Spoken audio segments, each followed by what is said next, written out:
Hi, എല്ലാവർക്കും നമസ്കാരം. ഇടുക്കിക്കാർക്ക് എല്ലും കപ്പയും, അങ്കമാലിക്കാർക്ക് പോർക്കും കൂർക്കയും, തണ്ണീർമുക്കക്കാർക്ക് കപ്പയും കക്കയിറച്ചിയും. അപ്പോൾ ഇന്നത്തെ വിഭവം കപ്പയും കക്കയിറച്ചിയും കാണാം. അപ്പോൾ ഈ കപ്പയും കക്കയിറച്ചിയും ചെയ്യാനായിട്ട് ഞാനിവിടെ ഒരു 1/2 കിലോ കക്കയിറച്ചിയും ഒരു 1.5 കിലോ കപ്പയും എടുത്ത് വെച്ചിട്ടുണ്ട്. അപ്പോൾ ആദ്യം നമുക്ക് ഈ കക്കയിറച്ചി ഒന്ന് വേവിക്കാൻ വെക്കണം.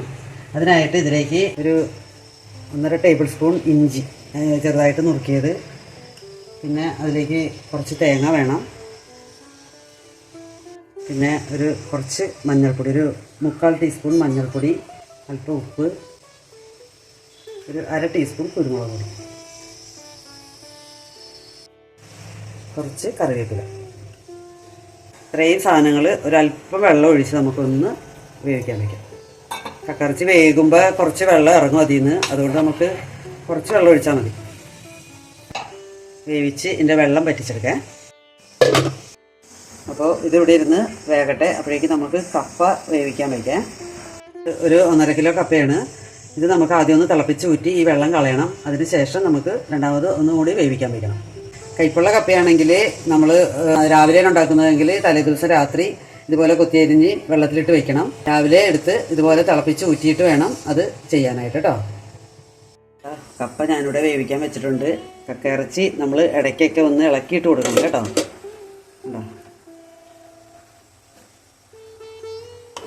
ഇതിൻ്റെ വെള്ളം പറ്റി കഴിയുമ്പോൾ നമുക്ക് തീ ഓഫ് ചെയ്യാം. ഈ കക്കയിറച്ചി ക്ലീൻ ചെയ്യുന്നത് ഞാൻ കക്കയിറച്ചി ഉലർത്തിയതെന്നുള്ള എൻ്റെ വീഡിയോയിൽ ഇട്ടിട്ടുണ്ട് കേട്ടോ. വെള്ളം കണ്ടോ? അത് പറ്റണവരെ നമ്മളിതൊന്ന് വേവിച്ചെടുക്കണം. ഈ കപ്പയും കക്കയിറച്ചിയും താളിക്കാൻ വേണ്ട മറ്റ് ചേരുവകൾ: കുറച്ച് ചുവന്നുള്ളി വേണം, കുറച്ച് വെളുത്തുള്ളി വേണം, കറിവേപ്പില വേണം, പൊടികളായിട്ട് മുളക് പൊടി, മസാലപ്പൊടി, പിന്നെ അല്പം മഞ്ഞൾപ്പൊടിയും കൂടി. ഇത്രയും സാധനങ്ങൾ ചേർത്താണ് നമ്മൾ താളിച്ചെടുക്കേണ്ടത്. വെളിച്ചെണ്ണയിലാണ് ഇത് ഞാൻ ചെയ്യുന്നത്. അപ്പോൾ നമുക്ക് ഈ ഉള്ളിയും വെളുത്തുള്ളിയും ഒന്ന് അരിഞ്ഞെടുക്കാം. ഞങ്ങൾ തണ്ണീർമുക്കംകാരുടെ സ്പെഷ്യൽ വിഭവങ്ങളിൽപ്പെട്ട ഒന്നാണ് ഈ കപ്പയും കക്കയിറച്ചി. ഇവിടെ ധാരാളം കക്കയിറച്ചി കിട്ടും. അപ്പോൾ എല്ലാവരും ഈ കക്കയിറച്ചി ഇട്ടാണ് ഈ കപ്പ ചെയ്യുന്നത്. ചാച്ചനും അമ്മയൊക്കെ ഉണ്ടായിരുന്ന സമയത്ത് ഞങ്ങൾ ആഴ്ചയിൽ ഒരു ദിവസമെങ്കിലും ഈ കപ്പയും കക്കയിറച്ചിയും ഉണ്ടാക്കുമായിരുന്നു. ഇപ്പോൾ പിള്ളേരൊക്കെ വരുമ്പോഴും അവരൊക്കെ വരുമ്പോഴേ ഉണ്ടാക്കാറുള്ളൂ. നല്ല ടേസ്റ്റാണിത്, കപ്പയും കക്കയിറച്ചി ഉലർത്തിയത്. വൈകുന്നേരങ്ങളിലെ ചായയ്ക്കും രാവിലത്തെ കാപ്പിക്കും ഒക്കെ ഞങ്ങൾ ഇത് മാത്രമായിട്ട് കഴിക്കാറുണ്ട്. ഇങ്ങനെ എല്ലാം ചതച്ചെടുത്താലും മതി കേട്ടോ. ഈ ഉള്ളിയും വെളുത്തുള്ളിയും കൂടിയൊക്കെ ഒന്ന് ചതച്ച് മുപ്പിച്ചാലും നല്ലതാണ്. പണ്ട് ഉരലിലിട്ട് ഉള്ളിയും വെളുത്തുള്ളിയും ഇതിൻ്റെ കൂടെ മറ്റ് പൊടികളും ഒക്കെ ചേർത്ത് ഇടിച്ച് മസാല ആക്കി എടുക്കും നല്ല. എന്നിട്ട് അതാണ് എണ്ണയിലിട്ട് മൂപ്പിച്ച് ഞാൻ ചെയ്തുകൊണ്ടിരുന്നത്. നല്ല രുചിയുള്ള ഒരു വിഭവമാണ്. നിങ്ങളെല്ലാവരും ഒക്കെ ഇത് ചെയ്ത് നോക്കണം. പിന്നെ എൻ്റെ മസാല നല്ല അടിപൊളി മസാലപ്പൊടിയാണ് ഞാൻ ഉണ്ടാക്കുന്നത്. അപ്പോൾ അത് വേണ്ടവർക്ക് വാട്സപ്പിൽ ചോദിച്ചാൽ തരാം. ഞങ്ങളുടെ മില്ലിൽ പൊടിക്കുന്നതാണ് കേട്ടോ. മസാലപ്പൊടി, സാമ്പാർ പൊടി, കറിപ്പൊടികളെല്ലാം ഉണ്ട്. നല്ല പുട്ടുപൊടി. നിങ്ങൾക്ക് ആർക്കെങ്കിലും പൊടികൾ ആവശ്യമുണ്ടെങ്കിൽ നിങ്ങൾ വാട്സപ്പ് ചെയ്താൽ ഞാൻ അയച്ചു തരാം. ഉള്ളിയും വെളുത്തുള്ളിയും ഞാൻ അരിഞ്ഞെടുത്തിട്ടുണ്ട്. ഇത് നമുക്ക് എണ്ണയിൽ മൂപ്പിച്ചെടുക്കണം. അപ്പോൾ കക്കയിറച്ചി വെള്ളം പറ്റിയെങ്കിൽ നമുക്ക് തീ ഓഫ് ചെയ്യാം. കപ്പ തിളപ്പിച്ച് ഊറ്റിയിട്ട് രണ്ടാമത് വേവിക്കാൻ വയ്ക്കണം. നമ്മുടെ കക്കയിറച്ചി വെള്ളം പറ്റിയെന്ന് നോക്കാം നമുക്ക്. വെള്ളമൊക്കെ പറ്റിയിട്ടുണ്ട്. നമുക്ക് തീ ഓഫ് ചെയ്യാം കേട്ടോ.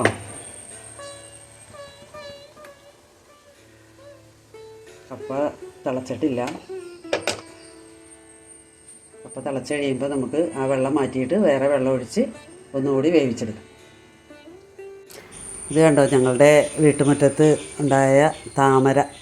4 താമര വിത്ത് പാകി കിളിപ്പിച്ച് അതിൽ ഒരെണ്ണേ പിടിച്ച് കിട്ടിയുള്ളൂ. കിളിർത്ത് വന്നായിരുന്നു, പക്ഷേ ഒരെണ്ണത്തിലേ പൂവുണ്ടായുള്ളൂ. വിടരാൻ വെമ്പി നിൽക്കുന്ന ലോട്ടസ്. എന്താ, നമ്മൾ ഭയങ്കര ഹാപ്പിയായി. കൂടാതെ എന്താ കൊങ്ങിണിപ്പൂ. എന്താ, എന്ത് മനോഹരം അല്ലേ? അപ്പോൾ കപ്പ ഞാൻ തിളപ്പിച്ച് ഊറ്റിയെടുത്തിട്ടുണ്ട്. നമുക്കതേ പെട്ടെന്ന് വേകാൻ വേണ്ടി കുക്കറിലേക്ക് ഒരു വിസിലടുപ്പിച്ചെടുത്താൽ മതിയല്ലോ. അപ്പോൾ അതിലേക്ക് കുറച്ച് വെള്ളം ഒഴിക്കണം, കുറച്ച് വെള്ളം. അതിലേക്ക് നമുക്ക് കുറച്ച് കപ്പയ്ക്ക് ഞാൻ ഉപ്പിട്ടിട്ടില്ല, അപ്പോൾ അതിനു വേണ്ടി കുറച്ച് ഉപ്പ്, അല്പം മഞ്ഞൾപ്പൊടി കൂടി. ഇനി ഇതിലേക്ക് നമുക്ക് കപ്പ ഇട്ട് കൊടുക്കാം. മൂടി വെച്ച് ഒരു വിസിൽ. അപ്പോൾ നമ്മുടെ കപ്പയും കക്കയിറച്ചിയുടെയും അവസാനത്തെ പ്രൊസീജിയറിലേക്ക് കിടക്കുകയാണ്. താളിപ്പാണ്. അപ്പോൾ അതിനായിട്ടൊരു കടായി ഞാൻ അടുപ്പത്ത് വെച്ചിട്ടുണ്ട്. അതിലേക്ക് അല്പം എണ്ണ ഒഴിച്ചു കൊടുക്കാം. വെളിച്ചെണ്ണയ്ക്കൊക്കെ തീ പിടിച്ച വിലയാണ്, അതുകൊണ്ടേ കുറച്ച് ഒഴിച്ചാൽ മതിയേ. എണ്ണ ചൂടാകുമ്പോൾ നമുക്ക് നമ്മൾ അരിഞ്ഞു വെച്ചിരിക്കുന്ന ചുവന്നുള്ളി, വെളുത്തുള്ളി, കറിവേപ്പില,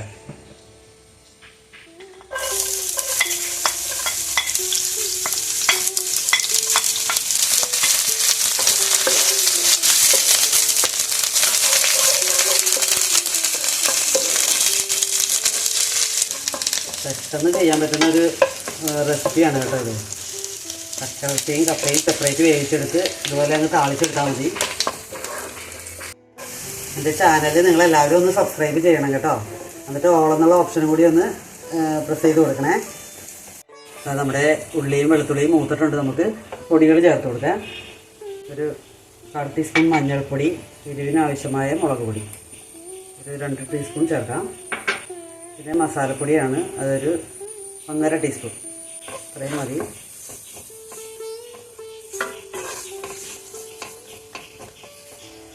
മസാല ഇട്ടപ്പോൾ തന്നെ നല്ല മണം. പൊടികളിടുമ്പോൾ തീ കുറച്ച് വെച്ചിട്ട് വേണം കേട്ടോ ഇടാനായിട്ട്, അല്ലെങ്കിൽ കരിഞ്ഞു പോവും. ഇത് കാശ്മീരി മുളകും കൂടി ചേർത്തിട്ടുള്ള മുളക് പൊടിയാണ്, അതുകൊണ്ടാണ് നല്ല ചുവപ്പ് കളറ്. നമുക്കിതിലേക്ക് ഈ കപ്പ ആദ്യം ഇട്ട് കൊടുക്കാം. അതിലുള്ള വെള്ളം കളയണ്ട, കാരണം ഇതൊന്ന് ഒരു കുഴഞ്ഞ പരുവം മഞ്ഞൾക്ക് കുറച്ച് വെള്ളം അതിൽ വേണം. ഇതിലൂടെ നമുക്ക് ഈ കക്കയിറച്ചിയും കൂടി ഇട്ട് കൊടുക്കാം.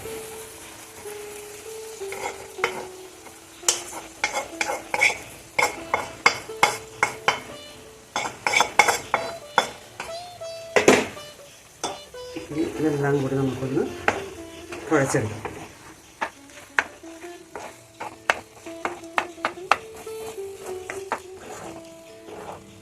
നമുക്ക് ഈ മസാല എല്ലായിടത്തും ആകത്തക്ക രീതിയിൽ ഇതിനെ ഒന്ന് ഇളക്കി മറിച്ച് എടുക്കണം.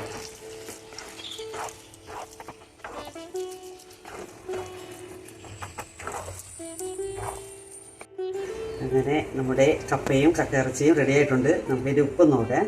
ചൂടാണ്. ഉപ്പൊക്കെ കറക്റ്റാണ് കേട്ടോ, അടിപൊളി. ആഹാ, ഇതാണ് ഞങ്ങളുടെ കപ്പയും കക്കയിറച്ചി. അപ്പോൾ കപ്പയും കക്കയിറച്ചിയും റെഡി ആയിട്ടുണ്ട്. എല്ലാവരും കഴിക്കാൻ വായോ, എല്ലാവരും വിളിക്കൂ. നമുക്കൊരു സെർവിങ് ഡിഷിലേക്ക് മാറ്റാം.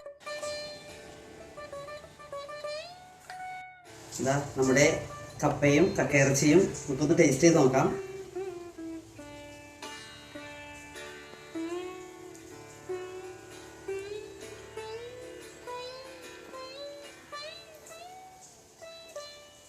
സൂപ്പർ ടേസ്റ്റാണ് കേട്ടോ, അടിപൊളി. വെറുതെ അല്ല തണ്ണീർമുക്കക്കാർ ഇത് കൈയടക്കി വെച്ചിരിക്കുന്നത്. ഇതേ റെസിപ്പി നിങ്ങളെല്ലാവരും ചെയ്ത് നോക്കുകയാണെങ്കിൽ നിങ്ങളുടെയും അഭിമാനമായിട്ട് മാറും. ഒരു അടിപൊളി സാധനമാണ്. എല്ലാവരും ഇതുപോലെ ചെയ്ത് നോക്കണം കേട്ടോ. നല്ല ഐസ്ക്രീം പോലെ ഇരിക്കുന്നത്. കപ്പ നല്ല സോഫ്റ്റായിട്ട് എന്തേക്കണോണ്ടേ വായിലിട്ട് അരിഞ്ഞങ്ങ് പോകും. അപ്പോൾ ഈ അടിപൊളി റെസിപ്പി നിങ്ങളെല്ലാവരും ചെയ്ത് എല്ലാവരും ഒന്ന് എല്ലാവർക്കും ഷെയർ ചെയ്ത് കൊടുക്കണം കേട്ടോ. Okay, thank you.